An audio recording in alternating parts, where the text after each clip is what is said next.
कलनाव form फिलापआव जोङो Hinduism लिरफ्लाङो आरो बेबायदि माखासे बाथौ सिबियारि रायजो राजाया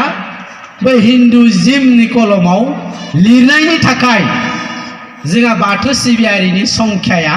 बिराद खम जानानै दं नाथायबा दुलाराय बाथौ गौथुमा दिनैनि तारिखाव जोङो जेसेबां फोसाबदों फोगोमदों बेखौ नायोब्ला जोंना 10 लाखनिबो बारा थानांगौ नाथाय जों खुगायाव बुङोब्ला जानाय नङा दा बेखौ मोनसे सेन्सासनि गोनांथि जानानै फैदों आरो बे सेन्सासाव बे सेन्सास रिपर्टआसो जोंखौ खोन्थागोन थारैनो बाथौ सिबियारि सारा मुलुगाव जोङो दुलाराय बाथौ गौथुम हिसाबै आथिखालाव आसामाव 28 खान जिल्लाखौ मोननो हादों बाहेरा स्टेटआव जोंहा वेस्ट बेंगलाव 3 डिस्ट्रिक्ट दं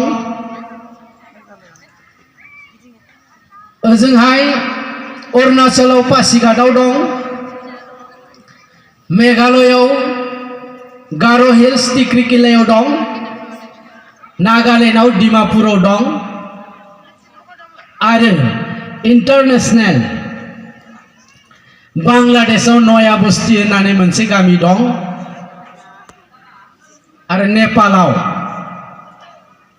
नेपालाव जोंहा मेची दैमानि सेर सेर मेचे बर'फोर बेवहाय जोङो थांनाय बोसोर दुलाराय बाथौ गौथुम लाइमोन आफादा बैसागो रंजाहैदोंमोन दा बैनिफ्राय जोंनि नेपालनि मेचे बर'फोरा बाथौखौ सिबिगासिनो दं खमियाव 7-8टासो गामि बेवहाय लगभग 5-6 हाजारनिबो बारा बर' सुबुंफोरा बाथौ सिबिगासिनो दं